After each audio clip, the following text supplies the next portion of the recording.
Turn to the Torah portion for today. It's actually Exodus 18:1 through chapter 20, verse 26, but we're not going to read the entire Torah portion. But we will start with chapter 18.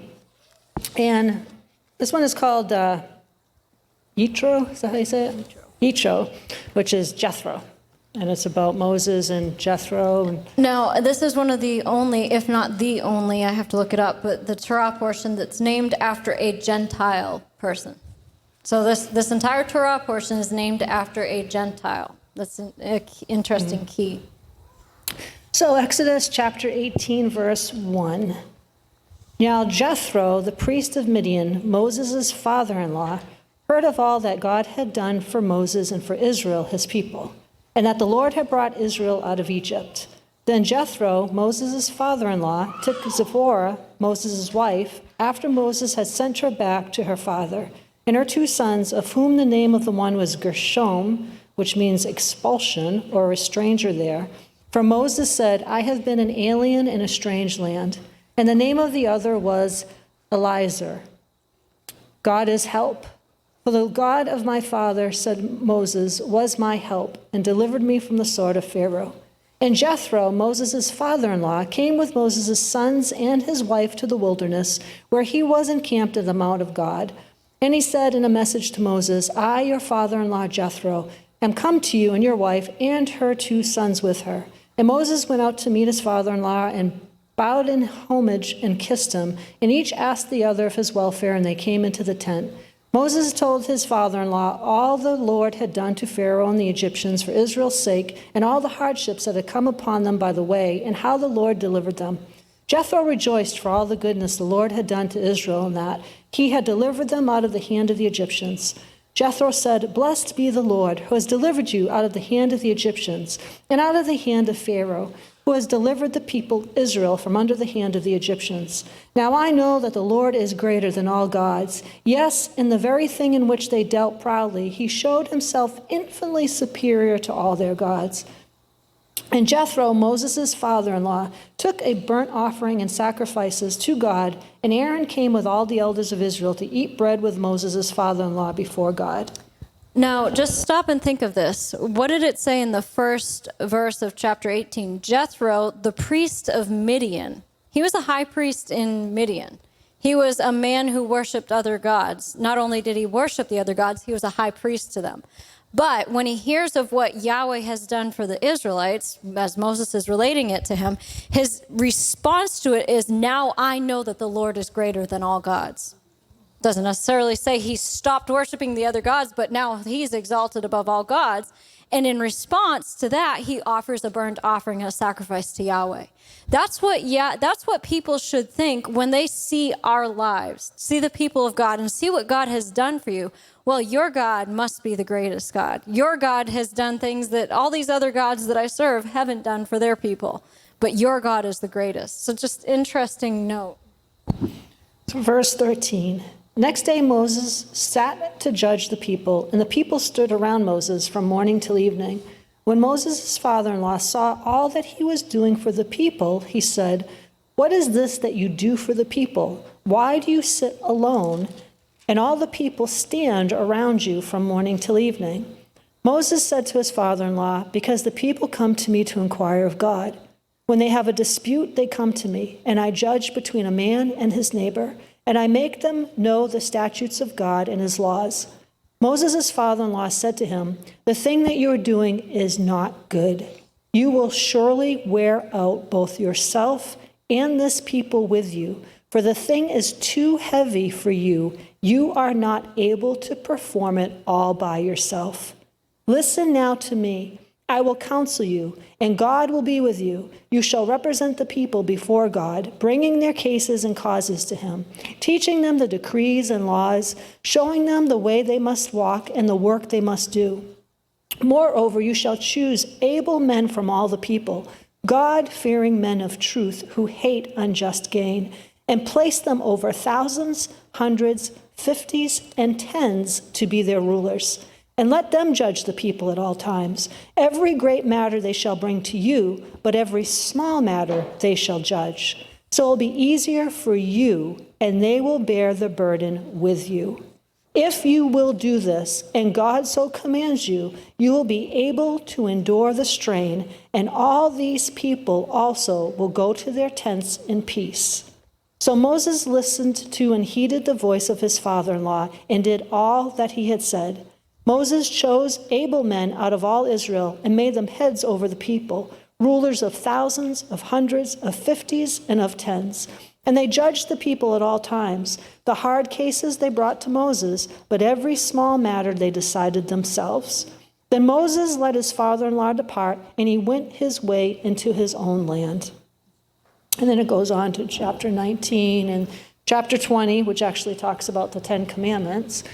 But the thing we're going to focus on here for a bit is Exodus 18:14 through 23. So I'm just going to reread that again. So verse 14, when Moses' father-in-law saw all that he was doing for the people. Now catch key words that are throughout the scripture. Okay, now we know Moses. Moses was the leader. He was the head of all. He was like the head pastor. Okay, he was the guy that was over all the people. So when Moses' father-in-law saw all that he was doing for the people, he said, "What is this that you do for the people? Why do you sit alone?" Okay, so think of this. There was a lot of Israelites. And here you have one man, okay, over all these Israelites. And he's trying to do all this himself. And he's, says here, "Why do you sit alone? Why are you doing this alone? And all the people stand around you from morning till evening." So why are you doing all this alone while everybody else is just standing there watching, so to speak? So verse 15, Moses said to his father-in-law, "Because the people come to me to inquire of God. When they have a dispute, they come to me, and I judge between a man and his neighbor, and I make them know the statutes of God and his laws." Verse 17, Moses' father-in-law said to him, "The thing that you are doing is not good." Okay? The thing that you're doing is not good. Why is it not good? Verse 18, "You will surely wear out both yourself and this people with you, for the thing is too heavy for you. You are not able to perform it all by yourself." So Jethro is saying to him, you can't go at this alone. You need others to come up alongside you, to come up and assist you, like Aaron and Hur, when they held up his arms in the battle. That was just last week's Torah portion, talked about how Aaron and Hur came alongside of him and held up his arms. And it's like all these times Moses is trying to do it alone. Mm-hmm. He's trying to do it alone, but you can't be a one-man show. What was the warning he was giving him? You're going to wear yourself out. After time, if you keep going and going and going, you can only endure so much. You're going to wear yourself out.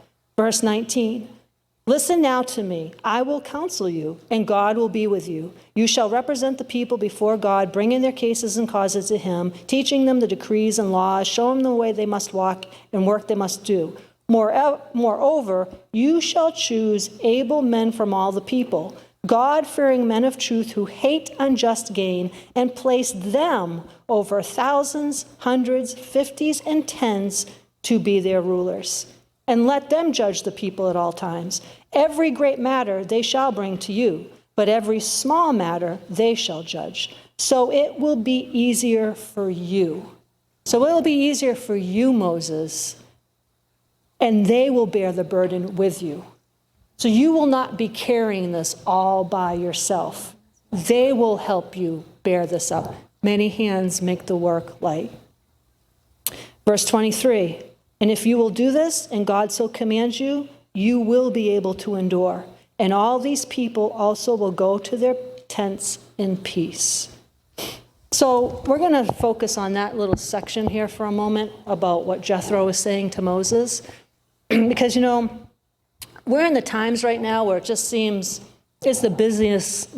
Life is just so busy. There's just so much going on and everything, and it seems like there's one thing after another.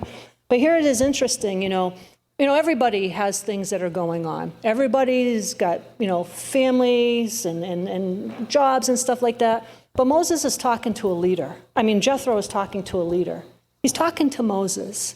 And, kind of think that maybe Moses was like the type who's, well, if I don't do it, it's not going to get done, okay? And that's the attitude that some of us have. And you're trying to take on too much, I've got to do this and I've got to do that, and you're just thinking and thinking, and in the meantime, a plate's, getting higher and higher, it's piling higher and higher, and, you're not meant to be an island by yourself. And, with verse 17 and 18, when he says, the thing that you're doing is not good. This is a warning, Moses. It's not good. You're going to wear yourself out. Now, we're talking of Moses here as a leader aspect, and with leaders, a lot of times with heads, people of churches and pastors and leaders of the church, they're carrying a lot. And they need people to come up beside them and take some of that weight, to carry some of that, to try to not make things be so heavy and wearisome, to try to lighten the load a bit. And this is what Jethro is saying to Moses. And, it's not a good thing. You will wear yourself out taking too much on, trying to carry everything. And then it's been many of the leaders in a church that have tried to carry too much. You have some churches where, we were talking about this earlier, and the pastor's not just the pastor, they're the janitor, they're the landscape person, they're doing counseling and ministry, they're carrying everything. It's not that they can't do it. It's not that they can't. They can. They most definitely can. Taking away from what their main focus is supposed to be.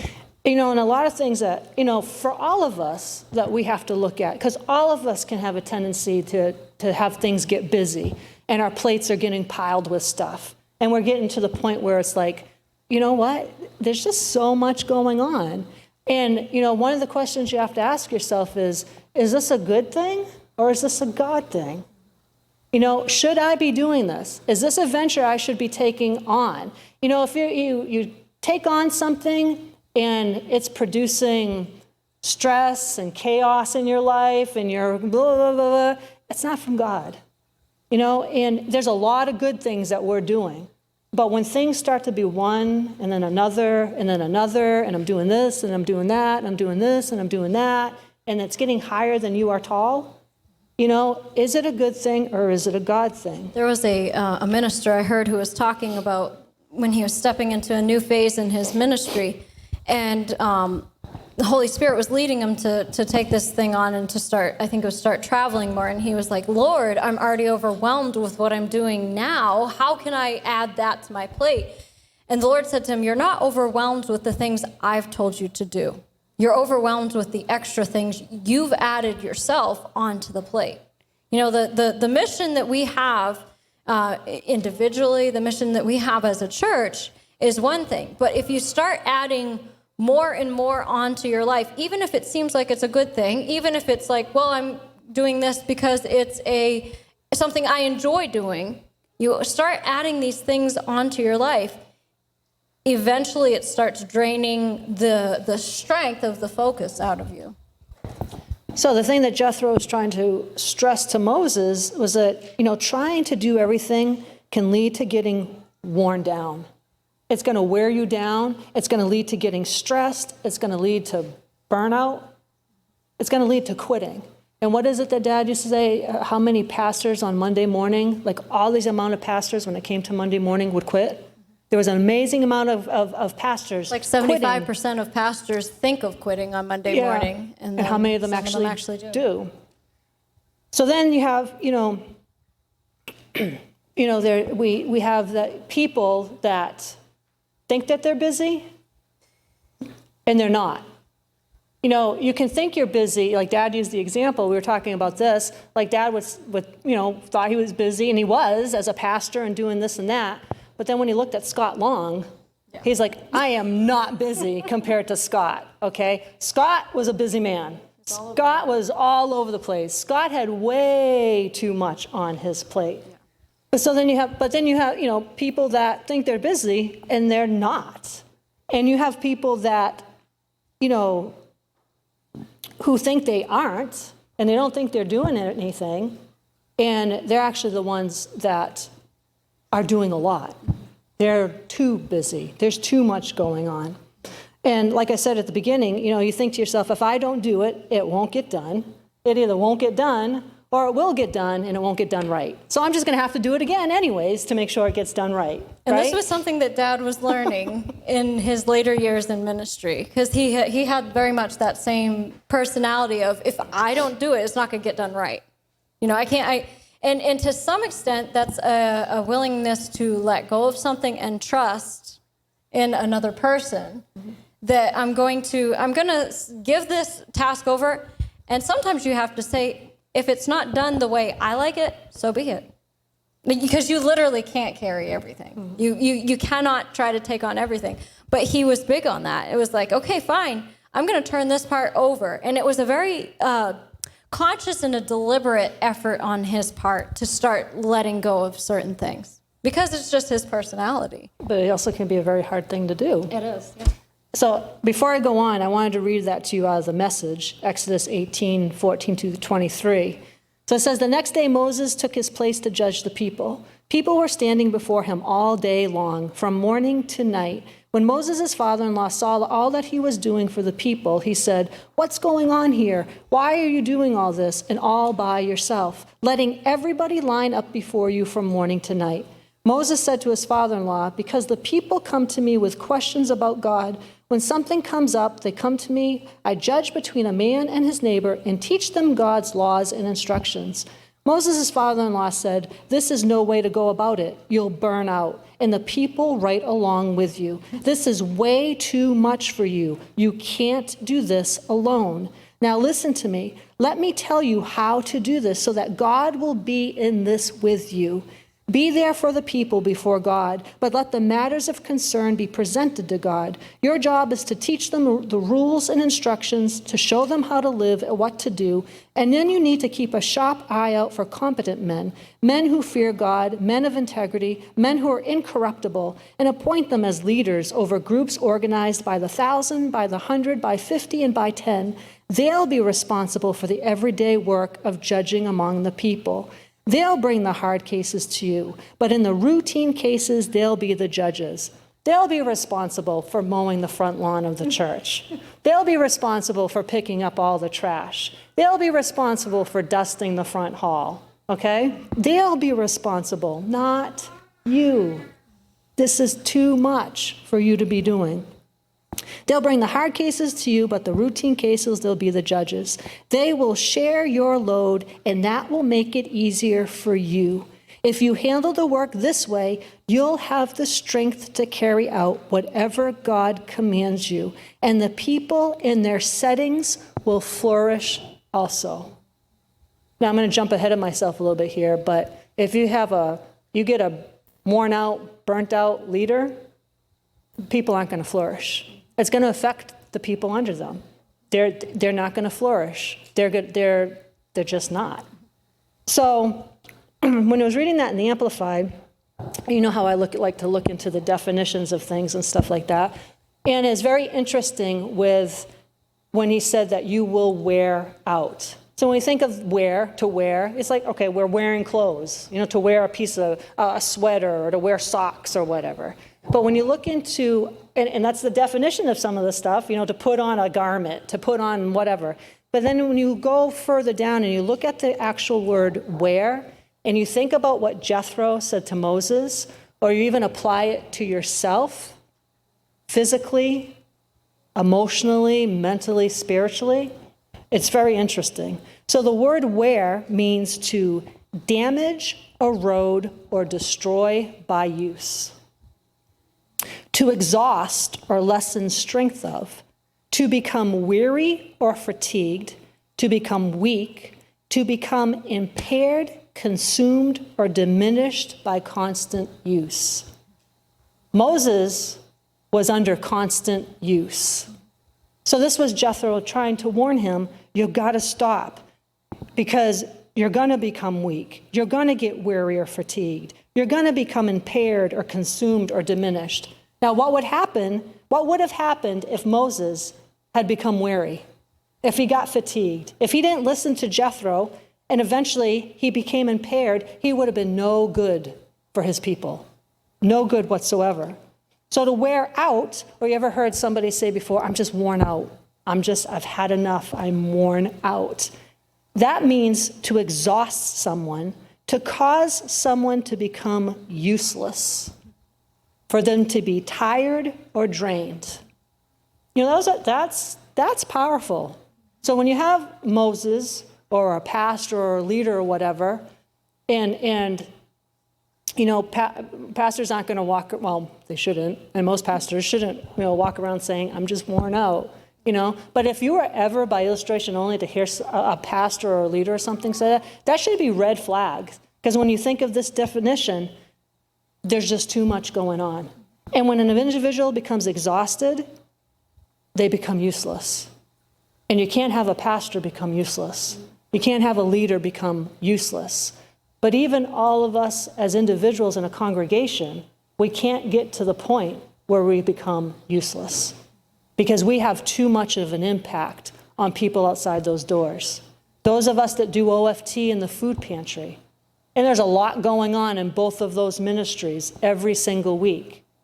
But we can't allow fatigue or weariness or whatever to try to come upon us to cause us to become useless to those that we are trying to help. Because that is a God thing. OFT is a God thing. The pantry is a God thing.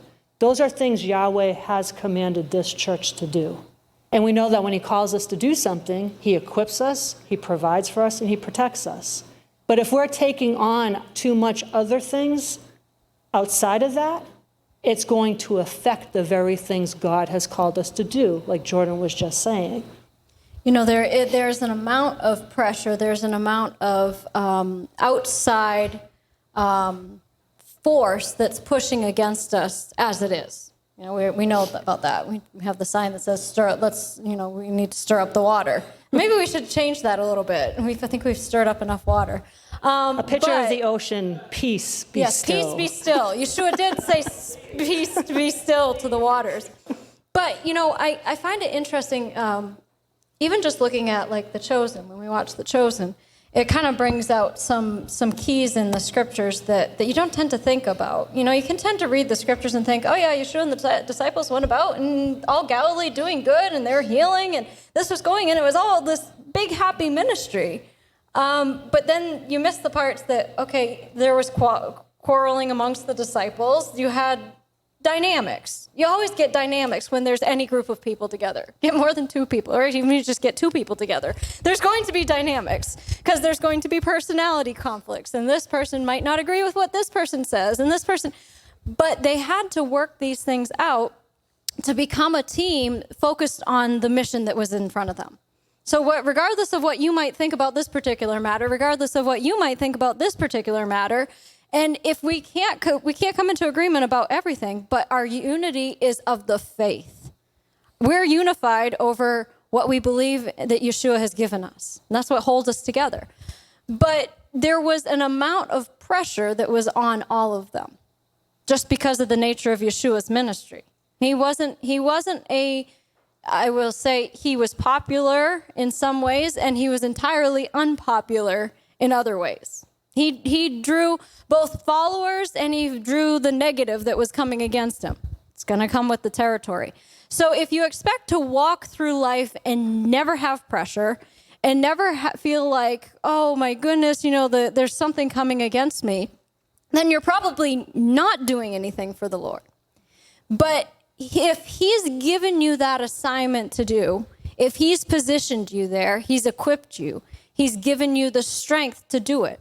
He's not given you the strength to do something that he hasn't called you to do. So if you start stepping into too many things that are outside and are not listening for the discernment, and interesting with Moses, it was his father-in-law who stepped in with that discernment. And praise the Lord, Moses, being the leader, he was still a humble man who was able to hear the instruction and take it to heart and put it into practice. Because somebody from the outside coming in and saying, no, you really shouldn't be adding all this stuff. Or no, you should be doing something different in this area. That's what's going to keep you in the place where you can be strong enough to carry the load. Where you can, where it's not, you're not doing it in your own strength. It's Yahweh who's working in you to do his will. But the instant you start stepping out of what his will is for your life is when you start getting, the load gets too much for you to bear because you're bearing it in your own strength. So then when you continue to go down this path of like he was saying to Moses, you're going to wear yourself out. This is not good. You're going to hurt yourself. You're going to damage yourself. That eventually would lead to burnout. And interestingly, the thing about burnout, it's a state of emotional, physical, and mental exhaustion caused by excessive and prolonged stress. It occurs when you feel overwhelmed, emotionally drained, and unable to meet constant demands. And we've heard many stories about pastors who have gotten burned out, leaders, people in general. And that's not the way it's supposed to be. Like Jordan just said, praise God that Moses listened to his father-in-law. Jethro was sent by Yahweh for that word for Moses, was sent by him for that word for Moses to wake him up and get him back to where he needed to be. Moses is thinking, I'm doing this. This is a good thing. I'm helping these people. And he was, but he wasn't supposed to be doing it alone. You like when you're in a battle for something, the worst thing is to try to fight it alone. You shouldn't be fighting battles alone. There should be at least one other person that knows what's going on so that they can come up alongside of you and give you that encouragement or give you that warning. Like Jethro said to Moses, you got to stop. Just stop. Stop this before it's too late. Just stop before it's too late, before something happens to you. Because then if something happens to you, then there goes the people, So what was Moses's? So in essence, what was Moses's answer? What was Jethro's answer to what Moses was doing to himself? Delegate. That's basically what he was saying. Go choose able men of integrity, men who are incorruptible, men who are fearing of God. Choose them and set them leaders over groups of thousands, over hundreds, over 50s, over 10s, so that they can take on all these. Now, catch that. Catch what he said to Moses. Set them in groups of thousands, hundreds, 50s, and 10s. There were a lot of Israelites that Moses was trying to oversee. Thousands upon thousands upon thousands. That's incomprehensible with your mind, with one man trying to oversee thousands and thousands of people. And Jethro says to him, pick men and set them into these groups of thousands, of hundreds, of 50s, of 10s. Let them judge. Now also catch this too, because this is important. Let them judge the small matters, okay? Let them judge the bickering between what's going on in the clothing closet, all right? That really doesn't have to go to Moses, Let them judge whether, we should be using Glad or hefty trash bags. That doesn't need to go to Moses, The little things, but the great matters need to go to Moses. Just catch that little interesting part when he says to him with that. So what is to delegate? Delegate, Jordan already said it at the beginning, but it means to entrust to another person. Delegating can be extremely hard. Trust me, I know. Delegating is a challenge I have had for quite some time now. Because it's like I said, you get into this mind frame. If I don't do it, it's not going to get done. And if I don't do it, it will get done, but it's not going to get done right. And for me, I'm a very particular person in certain ways. And it's like, nope, it's got to be done just like this. It can't be off like this a little bit to the left. It's got to be just like this, But it's like, to delegate can be an extremely hard thing to do, especially when you've gotten yourself into the lifestyle of just doing and doing and doing. Like for me, a lot of times, I don't even think. I see something and boom, I just go and do it. And then afterwards, it was like, all right, why'd you do that? Or you shouldn't have done that. It's like, okay, it's different stuff like that. But you just get into this mindset. And it's just like, okay, I see something and it's got to get done. But it's like, it doesn't necessarily have to get done by you. That's why we have a family. That's why we have a whole group of us that are supposed to be doing this together. So not just 1 or 2 or 4 or 6 people are carrying the entire load. So to delegate, entrust to another person a task or a responsibility. Give part of your work to someone else. Now, that can be very challenging. Give part of your work to someone else because you want to make sure it's getting done right. And like, what Jethro said to Moses, you don't just pick anybody and anyone. You want to make sure that the person that you're handing this over to represents who you are, represents what your heart is, represents what your vision is. I'm not going to go to, the gas station around the corner and say, excuse me, lady, can you come and take over the clothes closet for me? No, because I don't even know who she is. And I don't know, oh yeah, here's 100 outfits. There you go. And all of a sudden our closet's empty. It's like, no, you have to have somebody who has your heart and your vision. And so that's what Jethro was saying to Moses, God-fearing people, incorruptible men, men of integrity. So what ended up being the end result? If Moses was to do this and to delegate, the end result is in verse 23. If you will do this, and God so commands you, you will be able to endure the strain, and all these people also will go in peace. So there's the end result. Moses, you will be able to endure. Anything that comes about now, you will be able to endure it. You'll be able to get through it. You'll have the strength to keep going on, and the people will be in peace. Catch how those two things are tied together. Moses will be able to endure, and the people will be at peace. Well, what would be the opposite of that? If Moses wasn't able to endure, you'd have no peaceful people, okay? You'd probably have a lot of stuff going on, a lot of chaos and division and strife and offense going on within those people. So there's a lot that's tied up with that. And there's a lot, if you sense that Holy Spirit's been saying to you, whoa, let's back off a little bit here. Let's stop the gallop midway and take an over look at what's going on here, and make sure that this is what you're supposed to be doing. And just because somebody comes and asks you to do something doesn't mean you necessarily have to say yes. I think that's a lot of times what pastors fall into and leaders. When somebody will come and ask them to do something. They try to be people pleasers. Right. We'll come to try to ask them to do something, and it's like, or have an idea. Pastor, I got this wonderful idea. Good. Then why don't you go ahead and do it? You set it out. We're for it. We're behind you. We're going to back you. We're going to support you. We'll come along with it. But you take it on and cause that idea to happen. And so in the case with Moses, with Jethro saying to him, start giving out to other people. Start having them do stuff. They got this, they can do this. Start delegating so that the end result is you not becoming stressed or burned out or quitting, because that affects all the people.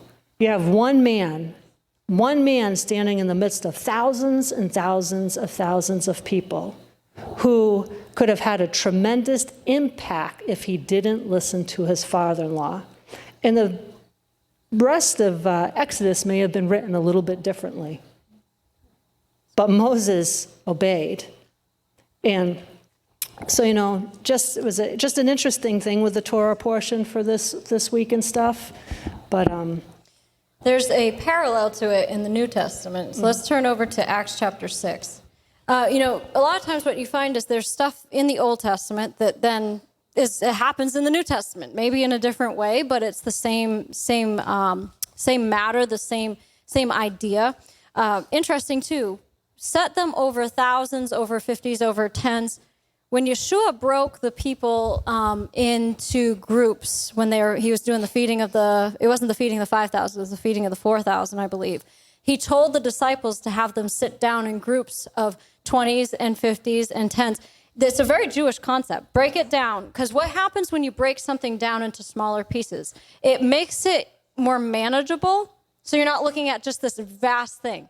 That's why, you have a list of things that you need to get done. Well, break it down into what's the top priority to get done.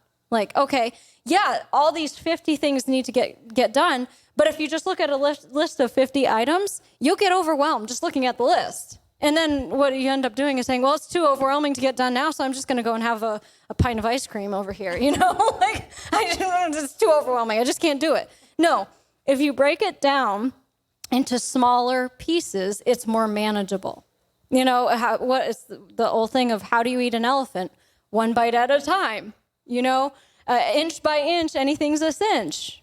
But if you start looking at the big picture, and I think that's really what Jethro's saying to Moses here, you're looking at the thousands upon thousands of people who need all these answers. Well, you have perfectly able men who are raised up in the midst who can answer those little things, and then you have a smaller, more manageable amount. Then everybody has their own section that they're running, basically. And nobody's going to get overwhelmed. The people didn't go away. It wasn't like, well, the answer is get rid of the people. That would be the easy answer to a lot of things. But that's not Yahweh's answer. Don't do away with the people. But let's break it down into smaller sections and say, what can we handle? What would put you to the point where you're overwhelmed? And so in Acts chapter 6, it's a very similar discussion that comes up. Starting at verse 1, now about this time when the number of the disciples was greatly increasing. Again, you have a great increase in numbers. There's more people. With more people comes more issues. Complaint was made by the Hellenists, the Greek-speaking Jews, against the native Hebrews because their widows were being overlooked and neglected in the daily ministration, the distribution of relief. So the 12 apostles convened the multitude of disciples and said, it is not seemly or desirable or right that we should have to give up or neglect preaching the word of God in order to attend to the serving of the tables and superintending the distribution of food. Therefore, select out from among yourselves, brethren, 7 men of good and attested character and repute, full of the Holy Spirit and wisdom, whom we may assign to look after this business and duty.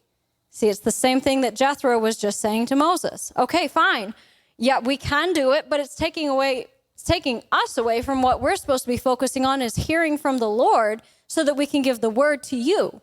Now, we shouldn't have to be doing all this stuff. Not that we can't be waiting on tables, not that it's not a good thing to wait on tables, but is that what your ministry focus is supposed to be? And so his answer is to pick out people. In verse 6, it says, they presented to the apostles who after prayer laid their hands on them. And the message of God kept on spreading, and the number of disciples multiplied greatly in Jerusalem. And besides, a large number of the priests who were obedient to the faith. So that's how the work was able to continue. They came to this point where it's like, it's too overwhelming for just 12 people. You talk about Moses just handling it just alone. Now it's getting to the point where there's so many disciples, just 12 people can't be focusing on helping them all. But that's something that again, like she said, leaders have to get to the point where it's like, okay, we're all in this together. We got to all handle the work together. Let's turn over to Ephesians chapter 4.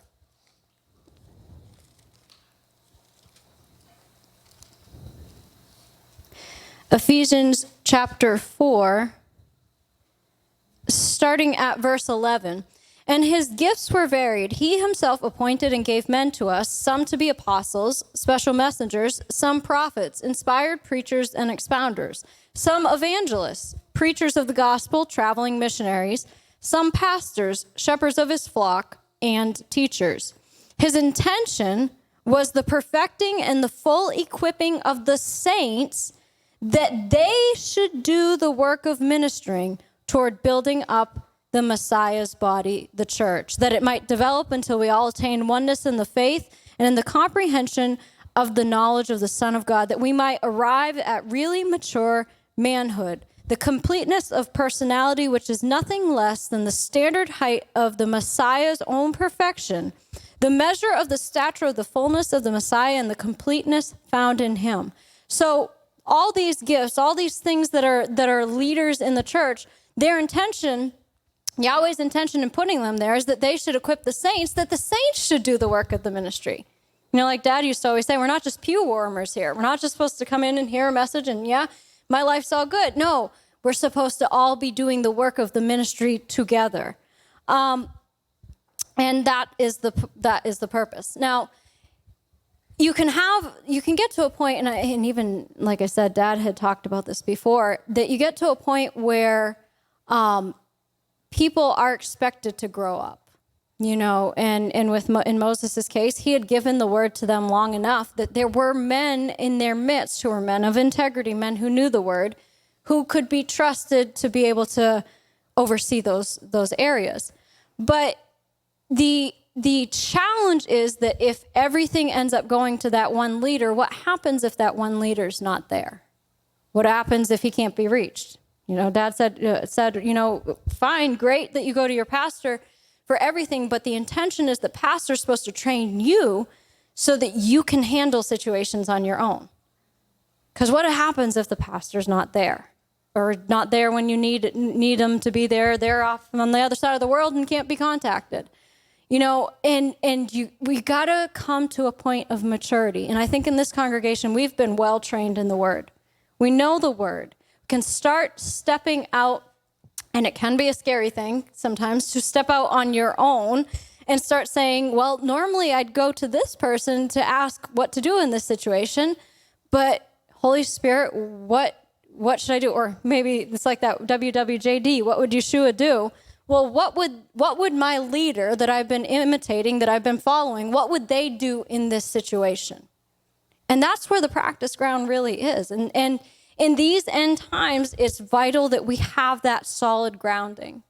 In my own job, I'm finding that as we're working with Mission E4. We have an entire amazing team down in Haiti. They really are amazing. They've been amazing through all the unrest that's going on, all the pandemic stuff, gang-related stuff. It's messy down there. And we haven't been able to go down there ourselves. Well, that's a different place for them to have to step into.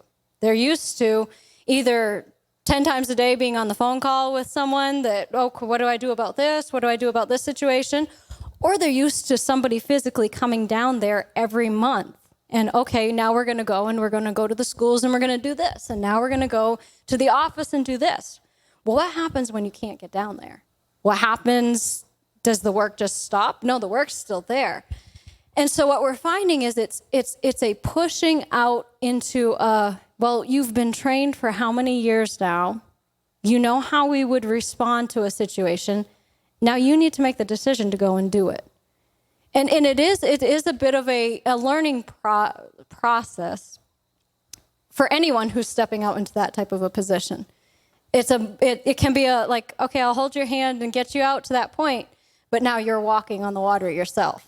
You got to keep your eyes fixed on Yeshua, but Peter had to take the steps on the water himself. But the whole point is that we are a body that is called together, that are supposed to be bearing the weight together. It's like that testudo. Every person in that is responsible for the protection of the people around them. Hebrews 13:17, it talks about how you should be helping your pastors, and their job is to oversee your spiritual life. Their job is to because they stand accountable before Yahweh to how they led you. But it says an interesting thing at the end of it: do your part to make sure that they're not doing their job with sighing and groaning, because that's not going to be beneficial to you either. So if you're making your pastors, oh, really? Why are they doing that again? That's not necessarily beneficial to either party. It can be wearing to the pastors, but it can also be inhibiting to you. But when you're doing the work of the ministry, when it's talking about taking on assignments, and these people under Moses who took on the leadership over their different groups, you should do it because it's the right thing to do, not because you're made to do it. If you find that, okay, you've been given an assignment to do, And, well, I'm just doing it because so-and-so asked me to do it. That's not the right heart attitude behind it. It's, I'm doing it because we're a family together. We're doing the work of the Lord together. We're accomplishing our mission as a congregation together, and it takes my part too. And this is my part in the bigger picture. You know, a lot of times we can kind of get focused on just our own small little congregation and even get caught up in the issues, get caught up in, well, you know, look at us. We're a small congregation, motley crew of people. What use are we? But what we don't realize is that when we back out and see the bigger picture, is we're recognized by people in all kinds of walks. We really stand at a crossroads of many camps. And it can be you know, when you're at a crossroads, a lot of times that intersection gets a lot of the winds that come from different direction, the winds of doctrine. But we stand at this crossroad where we have the word of faith that has really been a strong foundation in our life from the beginning of this church, from the time when Dad had started it, in the really strong foundations in the word of faith and the knowledge of healing. But then we also have this stream that comes in of the Jewish roots. And usually those two don't intersect. You don't tend to find too many places where it's like they're really strong in the word of faith and healing and also strong in the Jewish roots. And then you have the prophetic voices that come in. And then you have to filter out which prophetic voices we actually follow, which ones are just off on their own, whatever. But it's really a place where we're standing at this crossroads, but we've brushed shoulders with key people in all these camps. And they recognize that there's something different about us. Even, you know, talk about Rabbi Henry and how he recognizes that there's something in this congregation. Victor Stursky talks about us amongst all the churches in Kufi. Who are we? This little church. But he talks about the passion for Israel that we have. Talks about it. And we got to keep our eyes on things like that, especially when the road gets rough. Keep your eyes on the fact that we're reaching far more than just in this congregation. We got people watching from across the country. We have people watching from across the world. There's somebody who watched one of Dad's messages last week from South Africa. South Africa. So we got people all around the world who are tapping in because they're seeing a supply of food that they're not getting elsewhere. And that's what the enemy is after. So all the pressure, all the stress, everything that he's trying to throw against us, all the attacks, all of that is because he's trying to shut down the food chain. He's trying to shut down the supply that people are getting. And we're ones who are standing in the way of that. We're not going to let that happen. But in order to carry this out to the end, it's going to take all of us. All of us. Every single one of us have a part to play in this. And it's going to take all of us to get the mission accomplished. Not just one person carrying it out to the end and everybody else kind of like being dragged behind. All of us are carrying it out together. And I think that that's really a big thing throughout the word, you see. That Yeshua had that as a plan, that it wasn't just one person. Even when he sent out the disciples, 2 by 2. You're together, make a team. You together build up the body of Christ. And every part has its part to play. Every part is significant. And that's who we are. Amen? Well, thank you for those of you who joined us today on Facebook. We trust you've gotten something out of this message. We will see you on Tuesday night at 7 p.m. Until then, you have a blessed week.